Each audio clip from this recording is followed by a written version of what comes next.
하나님의 말씀은 디모데후서 3장 1절부터 5절까지 봉독을 하겠습니다. 내가 이것을 알라.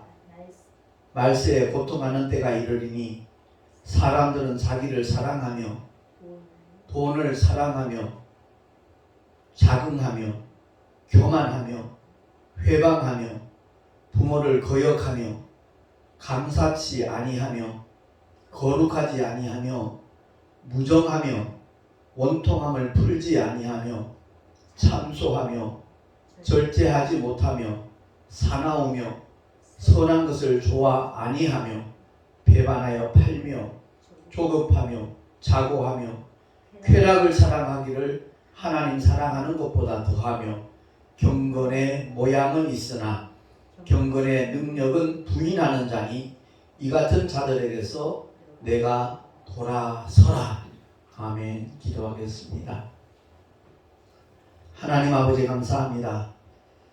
구원의 조건이 믿음인데 그 믿음에 대하여 과연 우리는 어떻게 생각하고 처신하고 있는지 다시 한번 말씀을 통하여 깨닫기를 원합니다. 정녕 주님이 인정하시고 원하시고 기뻐하시는 믿음의 자리에 우리 모두가 나갈 수 있도록 성령께서 친히 역사하시고 이끌어 주시옵소서. 우리 구주 예수 그리스도 이름으로 감사하며 기도하옵나이다. 아멘. 보석 감정사가 아니면 진짜 다이아몬드인지 아니면 이미테이션인지 분별을 잘 못한답니다. 오히려 가짜가 더 반짝이는 모양새를 나타낼 때도 있기 때문에 속는 경우가 있다는 거죠.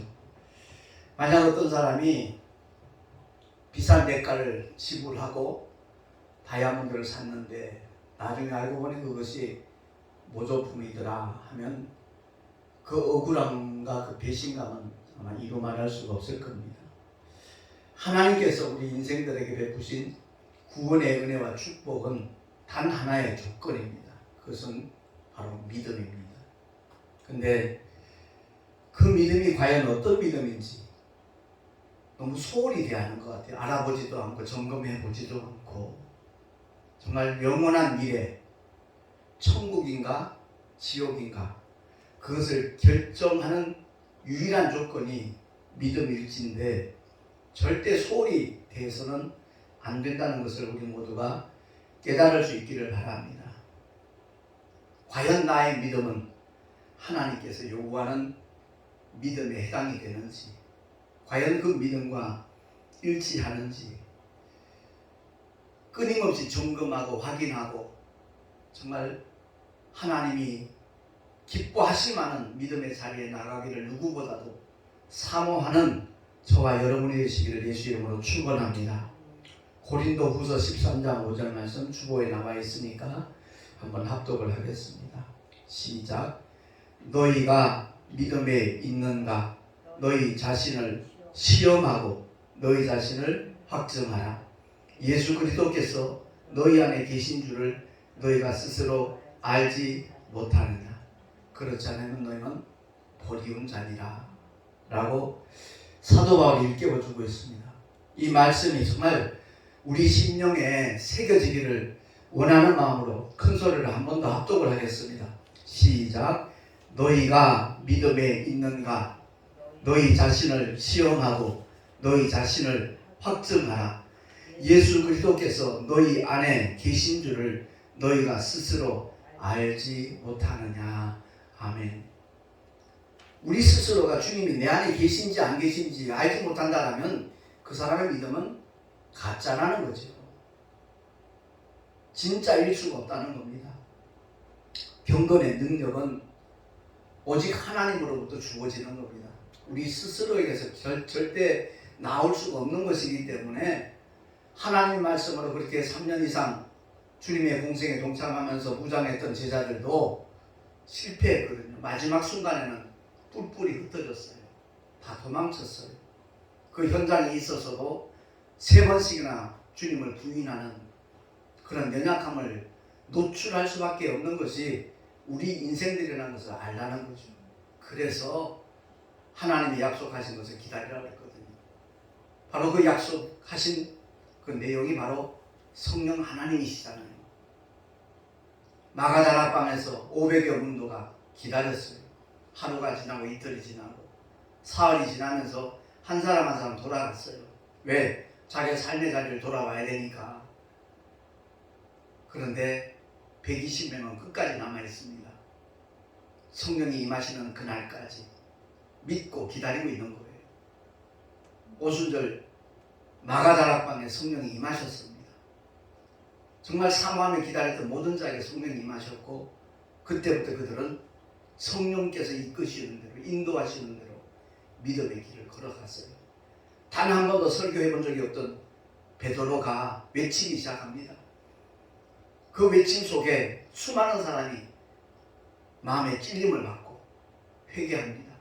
3,000명씩 회개하는 놀라운 구원의 역사가 나타났어요. 그 능력이 베드로에게서 나올 수 있는 게 아니라는 거죠. 오직 성령이 임하시니까 성령께서 이끄시는 대로, 그 심령을 주장하시는 대로 그 입술을 주님께 맡긴 거예요. 그래서 그 메시지에 수많은 사람들이 구원에 이르는 놀라운 생명의 역사가 나타난 줄로 믿습니다. 그러니까 경건의 능력은 우리가 연습해서 이루어지는 게 아니에요. 제자훈련 필요하죠. 근데 그 자체가 우리를 능력 있는 하나님의 사람으로 만들어주는 것이 아니라 오직 사모하는 심령으로 성령을 모신 자에게 성령이 이끄시는 대로 순종만 하면 그 능력은 나타나는 줄로 믿습니다. 그 은혜를 사모하라는 거예요. 복음으로 난 아들 디모데에게 바울이 요구하는 것 다른 것 없어요. 경건의 모양새는 그럴싸해요. 마치 잎이 무성한 무화과 나무처럼. 그런데 능력은 없어요. 생명이 없다고요. 열매가 없다고요. 그런 자들에게서 돌아서라는 거예요. 절대 가까이 하지 말라는 거예요. 누구를 배척하고 미워하라는 얘기가 아니라 정말 하나님의 뜻에 부합한 그런 자리에 동참할 것이지, 그 반대되는 자리에 있는 모임에는 가지 말라는 거예요. 가까이 하지 말라는 거예요. 그래서 오직 그 능력은 하나님으로부터 주어지는 것이지만, 다른 말로 바꿔 말하면 말씀과 성령의 증거가 바로 경건의 능력인 줄로 믿으시기 바랍니다. 말씀이신 하나님을 만났다고도 해요. 정말 만났습니까? 정녕 만났습니까? 만났다는 그 증거가 뭐냐는 거죠. 분명히 성경 전체를 통해서 우리가 살펴보면 성경에 소개되고 있는 그 믿음의 사람들은 하나님을 만나고 난 다음에 삶이 바뀌었어요. 달라졌어요. 그 신분이 목동이든 세리든 어부이든 때로는 임금이든 그 삶의 방향이 180도 달라졌거든요. 소경 거지 바디메오도 구걸하는 삶을 사는 그야말로 비참한 삶의 현장이 있었지만, 주님 만나고 난 다음에 겉옷을 벗어버리고 오직 주님을 따라갔어요. 다시 말해서 주님과 함께하는 삶으로, 주님을 증거하는 삶으로 바뀌어졌다는 것을 성경은 우리에게 말씀하고 있는 겁니다. 우리에게는 바디메오의 기도가 필요해요. 다윗의 자손 예수여, 나를 불쌍히 여기소서. 하나님 앞에 불쌍히 여김을 받는 저와 여러분 되시기를 예수 이름으로 축원합니다. 사람들이 불쌍히 여김을 받으면요, 더 비참해져요. 더 초라해져요. 그러나 하나님 앞에 불쌍히 여김을 받는 자는 그때부터 그 삶은 복된 삶으로 바뀌어지는 줄로 믿습니다. 모든 문제가 해결되는 물론이고 삶의 자리가 달라져요. 완전히 바뀌어져요. 바꾸어 말하면 인생의 목적도, 방향도, 가치관도 달라지는 겁니다. 그래서 삶의 변화가 나타나게 된다는 거죠. 모든 믿음의 사람들, 주님을 만난 모든 사람들은 삶의 변화가 나타나가는 거죠. 그래서 성경을 통해서 우리가 하나님이 요구하시는 믿음의 조건이 무엇인가? 주님이 제시하는 그 믿음의 조건, 구원의 조건이 믿음인데 그 믿음의 내용들에 대해서 우리가 살펴보자는 거죠. 성경 전체를 통해서 우리에게 깨닫게 하시는 말씀은 영생은 곧 유일하신 참 하나님, 아버지와 아들과 성령, 아버지의 보내심을 받은 자, 예수 그리스도의 이름을 믿는 것이 바로 영생이라고 성경은 정의하고 있어요. 요한복음 17장 3절 말씀을 정말 우리가 바로 알아야 그 사람이 구원받은 사람이지, 그것이 하나의 이론이나 교리로 머물러 있는 사람은 주님과 상관없어요. 영생은 곧 유일하신 참 하나님과 그의 보내신 자 예수 그리스도를 아는 것이다 라고 분명히 말씀하고 있는데, 여기서 안다는 말은 지적인 동의가 아니에요. 오직 성령에 의하여 그 주님을 경험하는, 그러니까 내가 사내를 알지 못하니, 그 마리아의 고백은 이 사람이 남자인지 여자인지 가시네인지 사내인지 모른다 그런 의미가 아니잖아요. 사내를 경험한 적이 없는데 어찌 이런 일이 있을 수 있나이까 라고 묻는 거예요. 성경에서 말하는 아는 거는요, 지적 동의가 아니에요. 경험이에요. 성령으로 온전히 체험하는 것을 안다라고 표현하는 거예요. 유일하신 참 하나님과 그의 보내신 자 예수 그리스도를 아는 저와 여러분 되시기를 예수 이름으로 축원합니다. 바로 아들에게 맡기신 아버지 이름이 예수예요. 근데 이 사실을 모르고 목회하는 분들도 너무 많고요. 그러다 보니까 성도들은 저절로 모르죠. 예. 아들을 낳으리니 예수라 하라. 이는 곧 자기 백성을 저희 죄에서 구원할 자다. 가브리엘 천사장이 전하여 준 그 이름, 그 이름을 구약의 선지자들이 얼마나 알기를 사모했는지 몰라요. 고작 이사야 선지자를 통해서 알려준 메시지는 처녀가 아들을 낳을 것이다. 임마누엘을 하리라. 그 임마누엘이 이름이 아니에요. 하나님이 우리와 함께 계시다라는 그런 의미를 포함한 거죠. 그러니까 여호와라는 이름을 부르는 자들은 하나님을 아버지라 부를 수 있는 자격이 주어진 적 없어요. 그냥 두렵고 떨리는 마음으로 토라를 읽다가도 여호와라는 단어가 나오면 제사장들이 가서 손을 씻고 와서 다시 토라를 읽을 만큼 두려워 떨며 섬기던 하나님의 표어가 여호와예요. 근데 우리와 함께 하시는 이름, 언제 어디서나 우리를 인도하시고 보호하시고 축복하시는 그 이름 예수, 그 이름을 아는 것이 얼마나 복된 일인가. 온 천하에 미칠 기쁨의 좋은 소식이라 천사들이 그렇게 전했잖아요. 왜? 그 이름이 계시가 되었으니까. 예수, 그 이름을 믿는 자들에게 하나님의 자녀가 되는 권세까지 하나님께서 약속하신 줄로 믿습니다. 그러니까 예수 이름을 안다라는 의미는 성령으로 경험하는 아는 거예요. 정말 예수 이름으로 내가 기도했더니 그 주님이 내게 응답을 주셨다. 내 문제를 주님 앞에 맡겼더니 주님이 해결해 주셨다. 이것이 삶의 자리에서 경험이 되어줘야 되는데, 이런 경험이 없으니까 조그만 어려움만 닥쳐도 쓰러지고 넘어지는 거예요. 불평하고 원망하고 심지어 믿음의 길에서 떠나가 버리는, 주님 앞에서 돌아서는 엄청난 불행한 사건들이 일어나고 있는 겁니다. 코로나 사태가 엄습하니까 믿음을 버린 사람 한두 사람입니까? 참 불쌍한 영혼들이잖아요. 언제라도 깨닫고 돌이키기만 하면 구원받을 수 있겠지만, 그렇지 않는다라면 그 자리가 곧 지옥의 현장이 될 거거든요. 우리는 신앙생활을 어떤 취미생활처럼 자기 적성에 따라서 하는 게 아니라는 걸 기억해야 돼요. 부흥사들이 말하죠. 5, 6도 믿음 제일 힘들다고, 목사님들이. 왜? 나타났다 없어졌다 하니까. 부산에 그 5, 6도가 일기가 좋으면 섬이 6개, 근데 일기가 안 나쁘면 5개밖에 안 보여요. 그래서 5, 6도 믿음은 목사님들이 가장 어려워하는 믿음이에요. 늘 함께 해야죠. 늘 나타나야죠. 주님을 예배하는 자리에 빠지지 말아야죠. 그런 믿음을 얼마나 하나님께서 기뻐하시겠는가. 하나님 기뻐하시는 주의 정도는 말할 수가 없죠. 너무 기쁘고 감사하고 고맙죠. 반갑고. 그러니까 아침에 나간 자녀들이 집에 제 시간에 돌아오지 않으면 늘 부모님들이 염려하잖아요. 신경 쓰고 걱정하잖아요. 마찬가지예요. 주일 예배 때마다 늘 나타나는 성도들을 보면 늘 반갑고 기쁘고, 근데 아무 연락도 없이 나타나지 않을 때는 아무리 교인이 많아도 그 목사님들은 마음이 어려워지는 거거든요. 그렇습니다.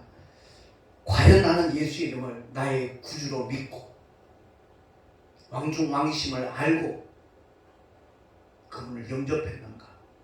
요한복음 1장 12절 말씀을 우리가 이렇게 가만히 새겨보면 참 친절하게 설명해요. 영접하는 자. 2000년 전에 잠시 이 세상에 오셨다가 부활승천하신 그 주님을 우리가 어떻게 영접하냐 이거지. 거기에 대한 설명을 사도 요한은 친절하게 하는 거예요.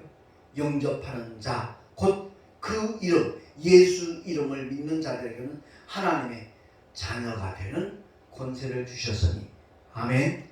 그 이름을 누구보다도 아끼고 사랑하고 자랑하고 증거하는 우리 모두가 되시기를 예수 이름으로 축원합니다. 부활하신 주님의 명령에 정말 순종해서 침례받고 성령 하나님의 인치심을 받았는가. 성령 받는 데 대해서 참 애매하게 가르치는 분도 많고 복잡하게 가르치는 분들도 많고, 성경대로 믿으면 되거든요. 분명히 성경에 말씀한 그대로입니다. 사도행전 베드로의 첫 번째 설교거든요. 우리 한번 합독을 하겠습니다. 주보에 나와 있는 그대로 시작. 너희가 회개하여 각각 예수 그리스도의 이름으로 침례를 받고 죄사함을 얻어라. 그리하면 성령을 선물로 받으리니. 아멘. 제가 대구서 목회할 때 부부 집사님이 계셨는데 남편은 한의사고 부인은 산부인과 의사예요. 그 두 분한테 이런 메시지를 전하다가 혹시 침례 받을 마음이 있냐 그랬더니 기꺼이 받겠다는 거예요. 물론 그분들은 약식 세례 받은 사람들이에요. 근데 주님은 약식 세례를 명하신 적이 없어요. 주님 역시도 요단강에서 물속에 들어갔다가 물속에서 다시 올라오는 침례 요한에게 침례 받으셨지, 약식 세례 물 몇 방울 이렇게 찍어가는 성부와 성자와 성령의 이름으로. 그 이름이 뭔데요? 예수 그리스도인데, 예수 그리스도 이름을 침례를 받아야 되는데 그렇게 안 받았다는 거죠. 기꺼이 여름 휴가 때 받겠습니다. 그래가지고 저 남해까지 내려가가지고 거제에서 바다 속에서 침례를 했거든요. 제가 얼마나 기뻤는지 몰라요. 교리의 믿음이 아니라 하나님의 말씀에 순종하는 믿음을 가지고 있는 그 믿음을 사모하는 그 두 분 집사님이 얼마나 감사한지 몰라요. 지금 이 예배하는 현장은 없지만 늘 함께 하시는 분들이거든요. 그렇습니다. 복잡하게 생각할 것 없어요. 예수 그리스도는 침례 주라 해서 침례 받으면 되는 것이고, 그리하면 성령을 선물로 받으리니. 성령은 선물이에요. 여기서 말하는 선물의 의미가 뭐냐, 그걸 알아야 돼요. 우리는 죄덩어리이기 때문에 성령이 임하실 수가 없었어요. 그래서 2000년 전 주님이 십자가 위에서 물과 피를 다 쏟아주심으로 말미암아 이 세상 모든 죄를 도말하셨거든요. 다 사하셨거든요. 그래서 그 약속을 믿는 자, 오직 예수 그리스도의 이름을 믿고 침례받기만 하면 죄사함을 얻어요. 다시 말해서 주님의 공로로 우리의 영혼이 거룩한 영혼이 되었기 때문에 성령이 선물로 임하시는 거예요. 내 노력의 대가가 아니라, 나의 어떤 행위와는 전혀 상관없이 하나님의 약속을 믿고 받아들이는 그 순간 저와 여러분의 죄덩어리였던 영혼은 거룩한 영혼이 된 줄로 믿습니다. 그래서 성령이 임하실 수 있게 되었다는 거죠. 베드로의 이 짧은 설교가요, 복음의 내용이 다 들어가 있는 거예요. 우리가 어떻게 믿음의 길을 걸어가 될 것인지 공통분모가 거기 다 있어요. 각각 회개해야 돼요. 주님, 나는 죄덩어리였습니다. 죄인이었습니다. 이제 하나님의 독생자 예수 그리스도를 나의 구주로 믿고 영접합니다. 그리고 침례 받으면 성령이 임하시게끔 되어 있어요. 성령 받는 걸 복잡하게 가르치는 분들이 얼마나 많은지 몰라요. 하나님은 선물로 주시기를 원하셔요. 성령 받기를 원하는 저와 여러분보다 주시기를 원하시는 분이 아버지신 줄로 깨달으시기 바랍니다. 이렇게 가르쳐야 되는데 이상하게 가르치는 바람에 참 문제가 있어요. 언제 기회가 된다면, 내가 만약 신학교에서 강의를 한다면 저는 성령론을 맡고 싶어요. 성령에 대하여 오해하는 이상한 일들이 일어나요. 은사를 사모하는 사람은 자칫 신비주의에 빠질 수 있고요. 더 나아가면 예수 무당이 되어버려요. 예수 이름을 빙자한 점쳐주는 무당들 얼마나 많은지 몰라요. 그래서 베드로의 설교도 그 내용을 우리에게 가르쳐주고 있지만 주님이 직접 일러주신 말씀 누가복음 11장 13절 우리 주보에 나와 있으니까 한 목소리로 합독을 하겠습니다. 시작. 하물며 너희 천부께서 구하는 자에게 성령을 주시지 않겠느냐. 아멘. 절대 골탕 먹이지 않아요. 어렵게 만들지 않아요. 죄 사함 받고 성령이여 내게도 임하시옵소서 말도 떨어지기 전에, 끝나기도 전에 임하시는 분이 성령 하나님이신 줄로 믿습니다. 그 성령 하나님은 한 번 임하시면 영원토록 함께 하시는 분이셔요. 그러니까 성령이 임하신 그 증거가 과연 내게는 보여지고 있는가, 이제 거기에 우리는 관심을 가져야 돼요. 정말 내가 기도하면 주님이 응답하시고 있나? 내 삶에 어떤 변화가 나타나고 있는가? 내게는 과연 정말 올바른 가치관이 정립되어져 있는가? 제가 우리 교단에 들어온 지 이제 11년 됐는데 저분은 충분히 총회장을 하실 분인데 아예 입후보도 안 하는 거예요. 들리는 얘기가 돈 300만 원씩 내면서 왜 총회장을 하냐고, 안 한다고. 그 말을 듣는 순간에 총회장직을 어떤 명예직으로 생각하는가, 하나님이 주시는 어떤 사명으로 생각지 못하는가, 이 마음도 들고 재물이 우선인가 하나님이 우선인가, 그 생각도 솔직히 들더라고요. 모든 믿는 분들이 자신을 이렇게 돌아봐야 돼요. 정말 열심히 신앙생활 하는데 내 삶의 주인은 과연 누구인가? 혹 재물인가? 정말 하나님인가?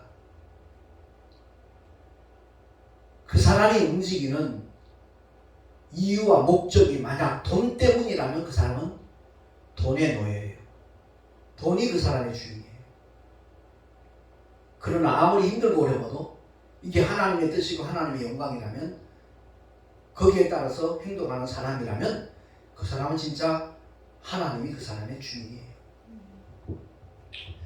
천안에 계시는 그 박순희 권사님이 제가 출연한 그 방송을 라디오로 들었대요. TV로 보신 게 아니고.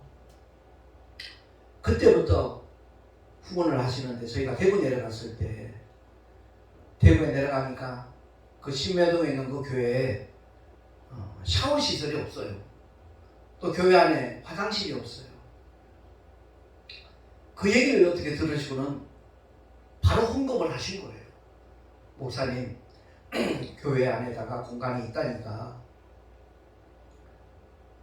욕실도 만들고 아무튼 불편하지 않도록 하라고 그냥 헌금을 보내주신 거예요.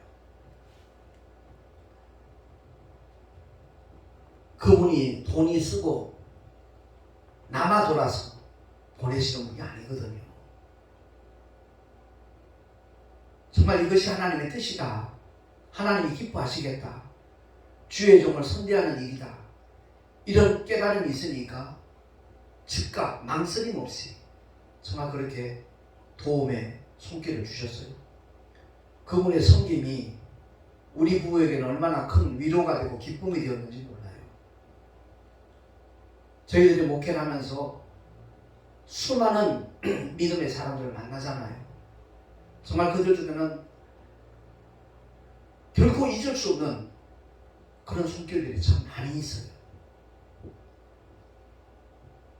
바로 삶의 변화라는 거죠. 그분의 가치관이 돈이 아닌 하나님으로 바뀌어졌기 때문에 가능한 얘기예요. 저희가 대구에서 목회할 때 만난 많은 성도들 중에 지금까지 함께 기도하며 헌금도 하며 동참하는 그런 분들이 있는가 하면 전혀 그렇지 않은 분들도 있어요. 그게 아쉽고 속상한 게 아니라 과연 그분들의 믿음은 어떤 믿음일까? 물론 지금도 계속 제 설교 동영상을 보고 듣는 분들이에요. 근데 전혀 미동도 없어요. 저는 목회를 하면서 필요한 어떤 일들이 있으면 하나님께서 어떤 루트를 통해서도 이렇게 공급을 해주는 것을 늘 경험하고 있거든요. 다만 제가 아쉽다는 것은 그들의 가치관이, 그들의 믿음의 방향이 정말 하늘 상급을 염두에 두고 그 믿음의 길을 걸어가는 것인가. 아유, 그냥 구원받은 것만 해도 감사한데 상급은 뭐예요? 그런 건 기대도 안 해요 하는 그런 차원인지, 그게 너무 참 마음이 이렇게 아프다는 거죠. 뿐만 아니라 저와 여러분의 삶 속에 주님이 부활하신 후에 하신 말씀이 있잖아요. 믿는 자들에게는 이런 표적이 있다르니 저희가 내 이름으로 귀신을 쫓아내며 새 방언을 말하며 병든 사람의 손을 얹은 자, 무슨 독을 마셔도 해를 받지 않고 병든 사람의 손을 얹으면 나으리라 주님이 말씀하셨어요. 이게 표적이라고 했어요. 믿는다는 정확한 증거로 나타나는 것이 표적이에요. 그 표적이 정말 나타나고 있는가? 제가 이번에 목회자 사무실문에도 그런 내용을 기고를 했지만 목회 10년 차쯤 돼서는 한 3, 4년 동안 귀신 쫓고 병 고치는 사역만 했어요. 그것이 하나님의 뜻이라고 깨달아졌기 때문에 그렇게 했었어요. 근데 그 당시 제 이름이 김기용 목사니까 이상한 소문도 생기더라고요. 그 귀신 쫓는 사역을 누구보다도 정말 활발하게 하셨던 김기동 목사님 동생 아니냐, 이런 식으로까지 오해받는 일들도 있었고 부작용도 생기더라고요.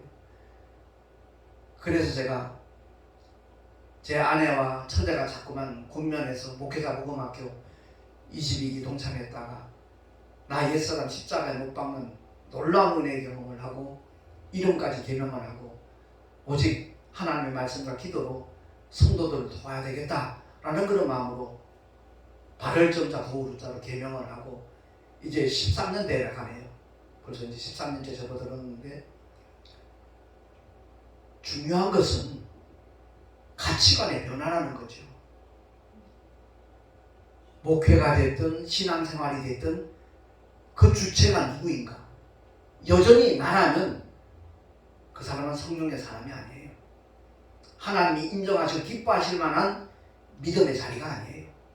근데 신앙생활의 주체가 성령 하나님이시고 목회의 주체가 성령 하나님이시라면 그 삶의 자리가 어떻든 간에 그 자리를 하나님은 관심 깊게 보시고 인도 보호하시고 또한 기뻐하시는 줄로 우리 모두가 아시기 바랍니다. 그 믿음을 갖자는 거예요. 제가 주일마다 설교하는 거 다른 것 없어요.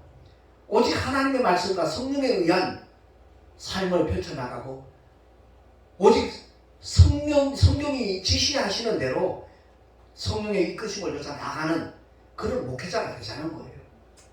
겉으로 드러나는 모양새, 특히 한국교회는 사이즈가 어떤 사이즈냐 거기에 따라서 그 목회자를 인정을 해요.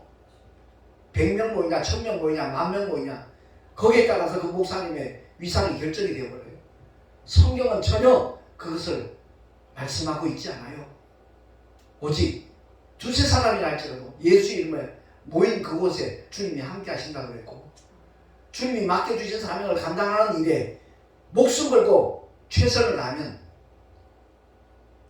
스데반 집사의 순교의 자리에 하늘문이 열렸고 주님이 보좌에서 벌떡 일어나서 그 영혼을 환영했다는 사실, 맞아들였다는 사실, 우리는 기억을 해야 될 것입니다. 사도 바울이 3년마다 장소를 옮겨가며 새로운 개척을 시도했어요. 왜? 이방인을 위하여 택한 나의 그릇이라는 하나님의 말씀, 그 사명을 받고 난 다음에 오직 그는 그 일에만 매진을 한 거예요. 그가 장막을 만들면서 땀을 흘리면 그 땀을 닦기 위해서 준비했던 손수건을 갖다가 병자에게 갖다 올려놓기만 해도 깨끗하게 낫는 역사가 증거들이 보여졌잖아요. 만약 사도 바울이 가장 큰 교회를 내가 세우리라 마음먹었으면 아마 엄청난 교회를 세웠을 거예요. 그러나 그게 목적이 아니에요. 바울의 가치관은 오직 하나님께서 맡겨주신 사명에 있는 것이지, 그 말씀에 있는 것이지, 사람들이 보고 판단하는 그 기준과는 전혀 무관한 믿음의 길을 걸어간 사람이 사도 바울이거든요. 다시 한번 우리는 돌아봐야 됩니다. 내 삶의 주인이 과연 누구인가? 돈인가? 성령 하나님이신가?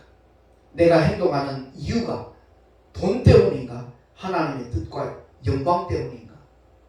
참 안타깝게 생각하는 일 중에 하나가, 나타나는 한국교회 현상 중에 하나가 일평생 주께 충성하고 복음을 위해서 헌신하는 목회한 목사님들이 마지막 순간, 은퇴하는 순간 평생의 헌신을 물거품으로 만들어버리는 그런 일들, 법정 싸움까지 하는, 몇십억을 달라 교회에서 그렇게는 못 준다, 그런 일들로 인하여 하나님의 영광을 가려버리는, 더더구나 본인의 그 모든 상급을 물거품으로 만드는 정말 안타까운 일들이 일어나고 있는 우리 교계의 그 현장을 보면서 정말 너무 마음이 아파요. 제가 하나님의 놀라운 사랑과 은혜를 깨닫고 주의 종이 되겠다고 서원하고 목회자가 되고 난 다음부터 정말 열심히 목회를 했지만 내 생각, 내 뜻, 내 판단대로 목회를 했던 24년간의 세월과 정말 내가 계명을 하고 난 다음에 성령 하나님의 뜻대로 순종하며 나가리라 마음먹고 난 다음에 택시 전도를 하면서도 저는 솔직한 얘기가 이 세상에서 제일 행복한 목회를 하고 있거든요. 주님이 내 마음속에 주시는 그 기쁨과 소망과 위로하심과 평안은 이루 말할 수가 없는 겁니다. 오늘 본문의 말씀을 통해서 정녕 나는 믿음의 능력이 있는가? 경건의 능력이 나타나고 있는가? 돌아보면서 만약 그렇지 않았다면 이 순간부터라도 내 생각대로 내 뜻대로가 아니라 오직 성령 하나님께서 감동, 감화 주시는 대로 성령을 좇아 행하리라 우리 모두가 결단하셔서 날마다 승리하는 하나님의 사람으로 살아갈 수 있기를 예수 이름으로 축원합니다. 기도하겠습니다.